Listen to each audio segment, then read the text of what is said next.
game. 13 more, that'll get more. Cygnar versus Position. Okay, so we're back as usual. We're doing another bat rep. We've got Cygnar versus Khador, and it's Maddox versus Sorscha 1. And I brought my Maddox list. I think it's the same one I used for the tournament. So Maddox with 2 Stormclads, Journeyman Warcaster with a Firefly, 2 minimum units of Stormlancers with Lattimore, and a minimum unit of Trenchers with Finn and 2 weapon attachments and the command attachment. And we've got Leon here. He's going to tell us what his list was. Yeah, I'm running Sorscha 1, accompanied by Silas, as well as a battle group of Behemoth, proxied by a Disseminator, a Kodiak, as well as a Destroyer. Then I have a Widowmakers, Iris 1, Doom Reavers, and a unit of Nis Hunters. Okay, so my list does have a sort of an inbuilt plan, and that's that if you can't charge them, then you shoot them, and if you can't shoot them, then you charge them. So the Lancers and the Trenchers, I think 2 models don't have assault in the whole thing. It's pretty focus efficient. You can usually run both Stormclads by just giving out 2 focus. And so my plan was to try and mitigate Sorscha's feat, because I played Sorscha before against Tease, and the feat was the thing that was the killer, really. And so I had some ideas about positioning, using line of sight, blocking models in, using line of sight to block line of sight to short Sorscha when she does her feat, and all of that kind of stuff. And what's this mission called? Can't remember. Don't know. As you can see, it's the one with the 2 big circles, and we're using some 2D terrain, which is the first time for us, and it's quite a lot of terrain. So it's 8 pieces. Yeah, exactly 8. Which is what's recommended. So we're trying to play more towards what's intended, and the intention. It seems to be that you're supposed to have a lot more terrain, smaller pieces of terrain, but a lot more of it on the board. So that's what we've got. So do you want to talk about your list at all, or do you want to leave that till within when we're... Yeah, it's I think I played a similar list last time, or one of the previous battle reports. Well, actually, I have to record that one for Bent. But the idea is that, of course, Sorscha has a very strong feat, as well as her spell Freezing Grip to control movement on the opponent's part, and to basically look for opportunities to assassinate. So between making casters stationary, and especially Retribution and Cygnar have high defense casters, so I have to make them stationary somehow. And then I have quite a lot of shooting elements in the list, even with bombards from Behemoth and Destroyer, to easily assassinate a caster as the game drags on. So it's kind of a hold on for your life until that opportunity opens up kind of list, for the most part. And Maddox is pretty sensitive to getting assassinated, but she doesn't need to be further forward than for casting spells and maybe the feat. So I was aware of keeping her back. I got first turn and I decided to go first. You chose the board edge. Is there any reason? Oh, probably because of the hills. Yeah, I figured that would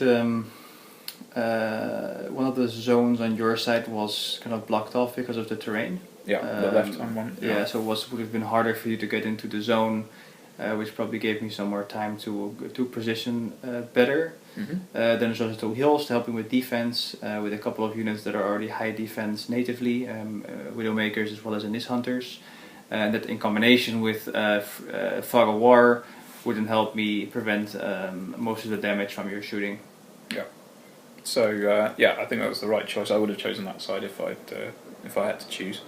So yeah, set up. I put my Maddox and the Stormclads generally in the centre, and then this list is kind of split up into 3 modules. So you've got the Trenchers with Finn, Maddox with the Stormclads, and then the Lancers with Lattimore and the Journeyman and the Firefly all go together nicely.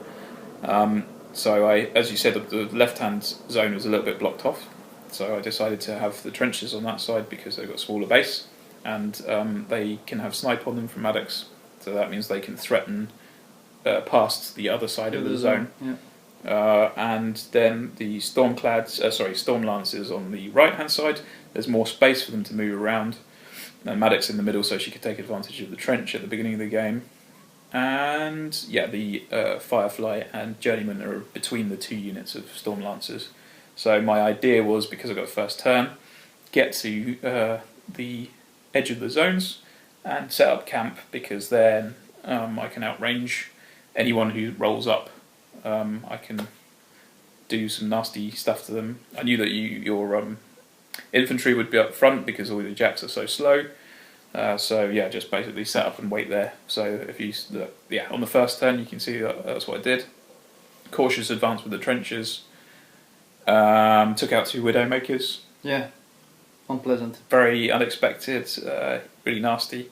The sniper with his 18-inch range with sniper is just really good. Also unnecessary on my part. I should have asked for your threat range and just positioned them back a little bit. Yeah. Was no need for me to put them I think that always takes, because they have advanced deployment and they used to have stealth if they were in cover in Mark II, or prowl. No, or something. they got an extra benefit for being in concealment. Right. For being So concealed. you're kind of used to them being untouchable in the first turn. And yeah, on the right hand side, as you can see, I just put the Stormclads up into the trench. One of them's fully in the trench. Maddox is hiding behind the 2 Stormclads, and then there's a little half circle of Storm Lancers, and they're all 13 inches away from the far edge of the circle. So if anything goes in the circle, it dies, or at least that was the plan.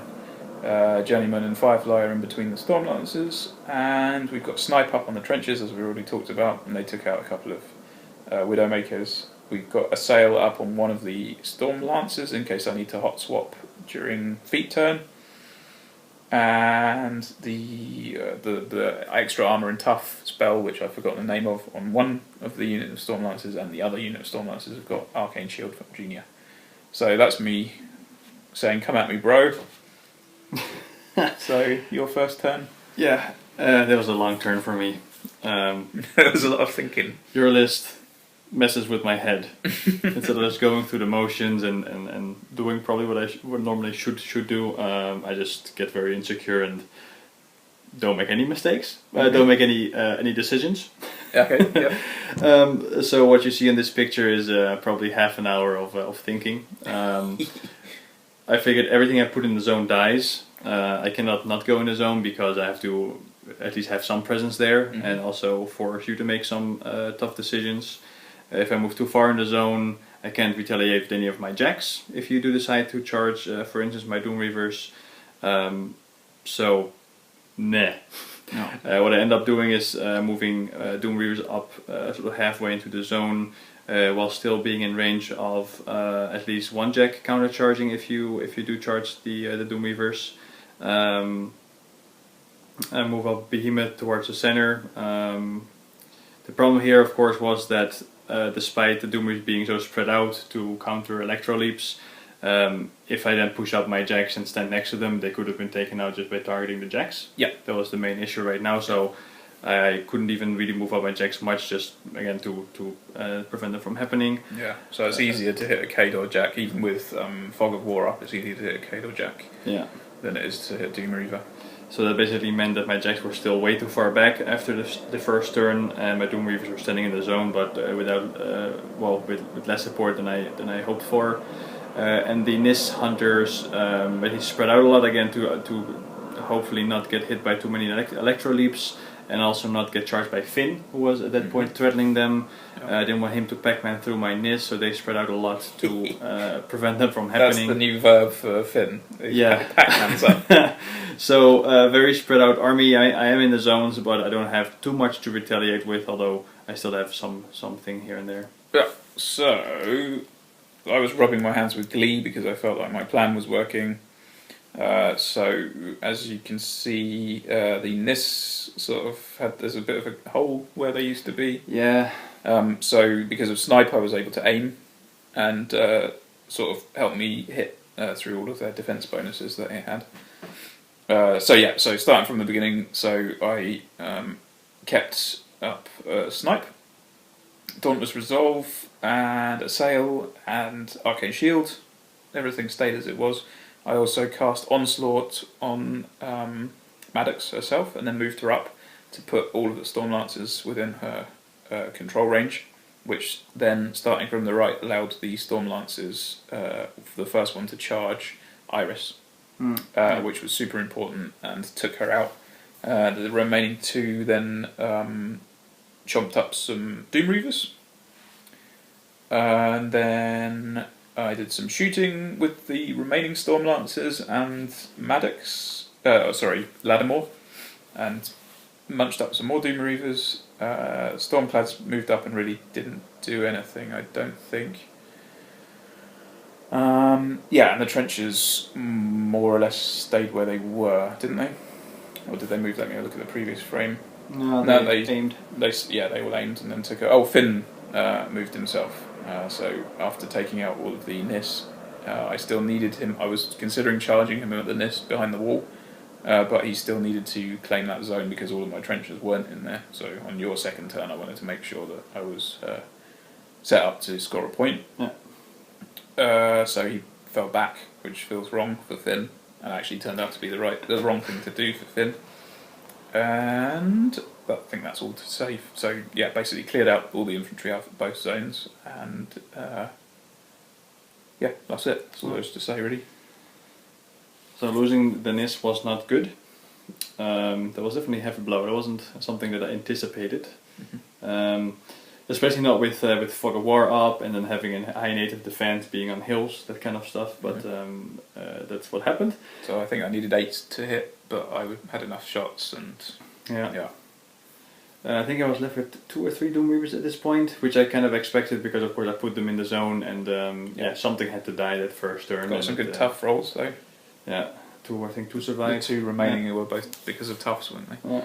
Of course, you had a couple of those. I'm shooting my Stormlands in the back to then hit a Doom Reaver with Electro Leaps. Yeah, that's really nasty because you can charge in 1 unit of Storm Lancers, and then if they miss any other thing, then Lattimore or the Firefly can just shoot them in the back. Yeah, and starting from the left, I charged Finn with a NIS and took him out, which felt good. Yeah. But that's then the only thing that the NIS still did this turn. Yeah. Then, like I planned, I cast a boundless charge on the Kodiak and charged Stormlands, which I took out. The Destroyer also charged another Stormlands. Didn't the Kodiak charge Lattimore? Oh, yeah, sorry, he charged Lattimore and hit her off her horse. But yeah, that was something that I didn't expect. I wanted to block more charge lanes towards it was sort of deeper in my zone, so I moved the Kodiak 1 inch away from Lattimore. Yeah, so maximum melee range. Maximum melee range. And then I took her off her horse, and then you mentioned that you can put her anywhere where her base used to be. Yeah. Which for my second initial put her out of my range. Yeah. Sitting onto focus. So if you're fighting Lattimore, you need to make sure you're in base to base with a horse. Yeah. Learning. Yeah. Yeah. So that I was standing there with a bit of focus left, and of course, Lattimore still very much alive. Then the Destroyer also charged a Stormlands in the zone and took him out. Yeah. And I'm not really sure what Behemoth did. Did Behemoth do anything? He, I think he took a shot. Oh, he also shot at the Stormlands. Or were you considering shooting and decided not to? No, did you shoot a Stormlands? Yeah, I killed the Stormlands. Yeah, the one standing next to Lattimore. So that was not a bad turn. At least it was, my Doomies, didn't you? Was that turn? Yeah, I had to feed because it was too much of a risk of a retaliation the next turn because you had a Stormclad standing there on the edge of the zone. Yeah. So if you hadn't feated, I definitely would have. Yeah. Exactly. Cleared out the zone. Yeah, because you could have counter-charged my Kodiak and Destroyer with at least 3 Stormlances at that point and Stormclad. Yeah. So that's why I feeded, so that gave me some more breathing space to kill some more models. That also made it easier for Behemoth to actually hit something.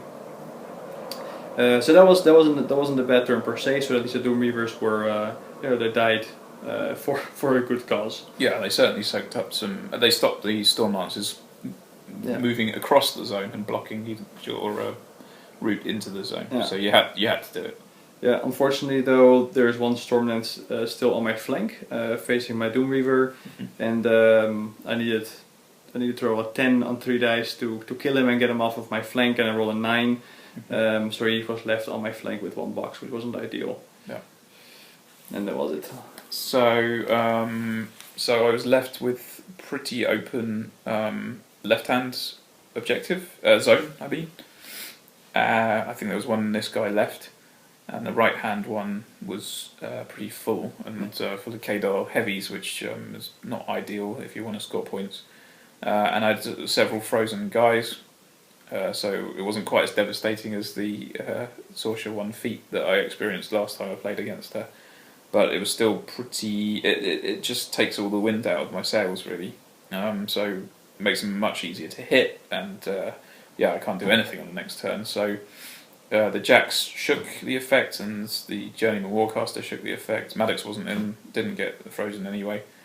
Then I feated to make sure the Stormclad could charge the Kodiak and kill him, and so I charged him with the Stormclad and used beatback to move him towards the outside of the zone. The reason I wanted to do that was, ideally I wanted to kill him, but if I couldn't kill him then I might have been able to push him out of the zone, and the most important thing was to try and get the destroyer into my melee range so he couldn't do any shooting on the next turn. Hopefully save some more of my horses, but I didn't quite get there, so that was that. The Stormlance killed the Doom Reaver. No, he didn't, he was stationary. Yeah. I shot the Doom Reaver with a Firefly. I shot the Stormlance with the Firefly, and that literally killed the Doom Reaver. That was quite annoying. And then the trenches cleared out the zone and scored a point on the left. They moved around a bit. The Stormclad on the left moved up, and Stormlance moved in, and the Trencher moved in just to block Behemoth from charging in. And that's it. Okay. So, yeah. Killed lots of nifs, but didn't really... I mean, scored a point, and that was it, really. Yeah. Need to... Yeah, I now gave up on that zone, because I knew I couldn't divert enough resources to that zone to still make a difference, and of course then I would also lose some sort of pressure on the other zone, so I kind of figured you would just be scoring points there. So then going into my next turn, very disappointed that the Doom Reaver died, because I really needed that Stormlance to die on the flank, because I expected him to be a problem later on. But that, that's how it goes. Yeah. So then the destroyer charged forward, and was this the turn I had this good plan? Yeah, so you were intending to move Sorscha in, and then what's the mini feat, sort of the spell that's basically her feat for one unit? The freezing grip. Yeah, so you did that on the Storm Lancers. Oh yeah, but you didn't leave yourself enough focus to Windrush back, I think. Yeah, that was the plan I had. So feat was out, and I still wanted to control the Storm Lances. So I wanted to freeze and grip the unit of Storm Lances to protect myself, but also to be able to kill them a little bit easier. And as you can see in the center of the board, you also park the Storm Lance in front of your Stormclad. So if I managed to freeze that unit, it would also kind of block up the Stormclad from going around my flank. So I had a certain activation order in mind, which involved having line of sight to your Stormclad on, your Storm Lance on my flank. To shoot him with a boosted hand cannon shot, because he was only sitting on one box. Yeah. And then I messed up my order of activation, so I blocked line of sight to that Storm Lance. So I did manage to kill Lattimore with my charging destroyer, but then I also realized that I couldn't actually then kill the Storm Lance on my flank, which left me open for a charge from the Storm Lance next turn. And Behemoth also charged another Storm Lance and killed one. So I'm actually going through your Storm Lance quite nicely while blocking their ability to retaliate, so that was going well, but at the same time having still one Storm Lance on my flank really posed a problem at this point. That spell, that stationary spell, and having the feat is a very nice combination. It's like you're having your feat and then still having your feat where you need it. Yeah, it's exactly. Great. Really good. So, not in the best of positions, even though I managed to slowly grind through his Storm Lances. No. So I'm hoping that I get lucky next turn to not be assassinated by a Storm Lance. Yeah. So I can still do something. On my turn, I'm rubbing my hands with glee, because I think there's a Storm Lance who can charge your caster. What could possibly go wrong? I can shoot you with my Firefly, Journeyman Warcaster. I've got a Stormclad who could probably shoot you. I've got a unit of trenchers who can move up and do a combined ranged attack with snipe. What could possibly go wrong? Except if I get all eager and then charge my Stormlance in first. thus increasing your defence by 4 points and sort of cocking up the rest of it, unfortunately. So yeah, that's what I did. I think I took one shot with something. I can't remember. Was it the Firefly? Maybe. Took a shot with the Firefly, missed, and then charged in the Storm Lance. Did lots of damage. That was good. Yeah. So I think I left you on a couple of boxes or something. Yeah. Oh no, you were left on a couple of boxes after the trenches did their thing. So yeah. So then because there's so all of my remaining shots were rubbish because of the Stormclad. I think couldn't even get to you. The Firefly missed. The Judging Warcaster missed. And then the trenches moved up into the CRA and took I you thought down that to would finish it because you had a massive, like a Yeah. 12-point CRA. Yeah. Something really big. So it was good, but it wasn't good enough. Left her on a couple of boxes. 2 boxes left. And I was beating myself up a bit because I had the win, and just because of an activation error, I didn't deserve the win, so that was fine. I moved Maddox across because I wanted to give the Stormclad a free focus, which in the end didn't help. I had all of the opportunity and messed it up. But, lots of damage output and just messed it up because of that. Getting too eager to put the Storm Lance in. So you had the chance to take the win after my dismal performance. I think we can all agree that I wasn't going to win on scenario or attrition at this point. So I saw that he was moving Maddox out of the trench, and if I'm not mistaken, which I realized on turn 2, my list doesn't work if there's a trench on your side, right? Because aren't you immune to blast damage? Yeah. So I could have just left Maddox in there and been safe. So it's not just the AoE damage, right? It's just also the initial hit. I believe so. My whole assassination falls apart. I'm not sure about that actually. I believe that might not be true. I mean, we need to check it, but I think the blast damage is just the radius. I think the actual hit is still a hit. I think. Not sure about that. Maybe someone can mention it in the comments. Yeah, because that would be horrible for my list. If I can choose sides, if that's how it works. Yeah. So I'm basically over at this point. But I actually did the math and actually had a pretty good chance to assassinate Maddox, which is of course part of what my list does. Yeah. I'd rather have that opportunity earlier than this late in the game and almost having lost. So I thought Maddox was safe where she was. There was a forest between her and Behemoth and Sorscha. Yeah. So I wasn't expecting you to be able to assassinate. Yeah, so here my plan was to basically first give Sorscha arcane secrets from Silas to help her hit a little bit better, and also of course the extra range for her freezing grip, and then move up Sorscha with Windrush to not allow him to give me a free strike, or not make a free strike against me with the Storm Lance. Then freeze Maddox, which was actually quite likely at that point, average or slightly above average. And then at that point, both Behemoth as well as Destroyer with a little bit of movement can actually draw line of sight to her while ignoring intervening models. Yeah. The force wasn't quite in the way, and once that all happened, the assassination was quite likely with all the damage they could do, not missing those shots. So I did all the math. I activated Silas to do what he had to do, activate Sorscha, and then I forgot I actually needed to focus for Windrush. Yeah. Which I could have actually had. Actually gave a focus away just to destroy it because I figured I didn't need it anymore. So I fucked up. Yeah. So at that point the person winning again became you, most deserving after your mistake. Mistake on my part. Yeah, so you left me with a choice. You could either risk it and risk the free strike from the Stormclad, Storm Lance, sorry, or try to avoid getting assassinated by me on the next turn. Yeah. So like you just said, either I could have still Windrushed out and then boost the hand cannon shot against Maddox, and then hope that that Behemoth and Destroyer both hit.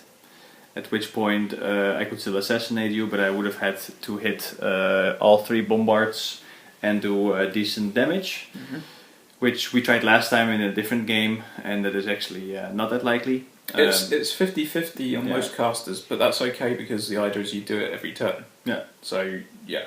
Yeah, exactly. With the assassination, having all 3 bombards hit directly is a bit unlikely. So I figured to just kind of go for it and risk the free strike, which is also a 50-50 chance, needing a 7 to hit. Yeah. So and then at least if that hadn't happened, I would have a good chance of assassinating you with Behemoth and the Destroyer. Yeah. However, you did roll. Yeah. Higher than a 7. Got the free strike and a boosted and power 13 was enough to finish her off. Yeah. So it was I had a lot of fun this game, and it was interesting to play against Sorscha and try and get around that powerful feat, because I think that's a powerful control feat is this list's big weakness, because it's certainly got enough power to take down Khador Jax.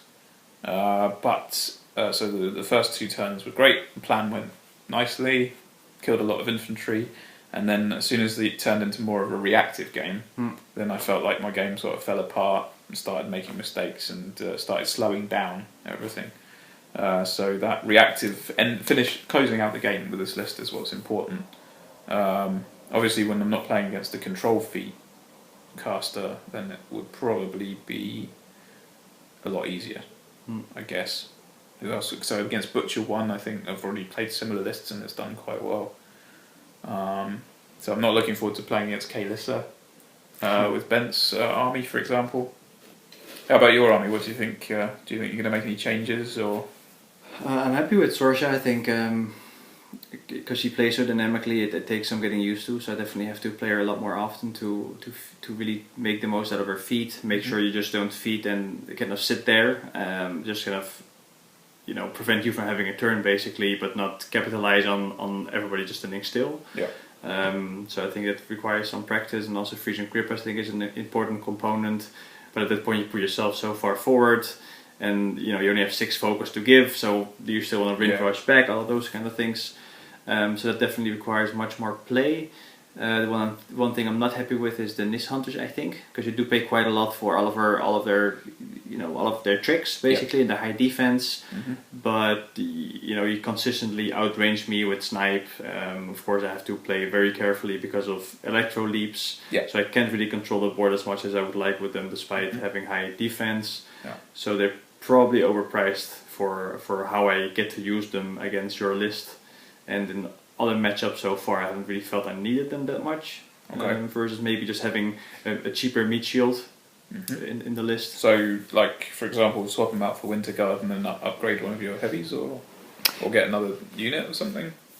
Yeah, I like the Doom Weavers. In this game, I basically have to sacrifice them just to make sure I don't get charged. My heavies don't get charged, but maybe they can have a more sort of damage dealing role if I have a different cheaper meat shield instead of Nis. So if you get first turn, then you would be still feating on the second turn, but then that would give you the opportunity to get the charge in for the Doom Reavers. Yeah. So that would be pretty strong against Helena, like Ben. Helena, our rep player. He likes to have his jacks does shield them with dudes, but the jacks are further forward than I would normally play them, for example. Yeah. I feel like Sorscha really likes to have all of her focus to herself. So she likes jacks that are efficient, like Behemoth, for example. So I don't know if running 3 heavies is ideal, because you seem to spend a lot of time making sure that you had exactly enough focus. Yeah, I really felt strained this game. So I feel like if you want all of her flexibility every turn, then maybe drop a heavy. I don't know. Yeah. I mean, I'm not a Khador player, so. Yeah, and I think that's fair. I really had a couple of turns where I had good plans, but I just couldn't do all of it. So maybe in this game, considering the main plan is to just get the assassination when you do get the choice, maybe drop the Kodiak. He's quite focus efficient, but I do need, I think, more bombards to reliably pull off the assassination. You could probably stick in the Draken then, and then have a larger unit of Winter Guard or something, for example. But Sorscha definitely has a lot of potential. She's fun to play. She has a lot of options during gameplay. Either just focus on her battle group a bit more or do more herself. But I think the different components of this list don't work together quite as nicely as they should. To really have a smooth game plan throughout all the turns. Yeah. Yeah. Cool. Okay. Well, that's half an hour, so I think we'll wrap it up there. Yeah. So yeah, it was good, very nice, and we've got another game this week, so hopefully I'll have another bet wrap up by the weekend. So cheers, see you next time.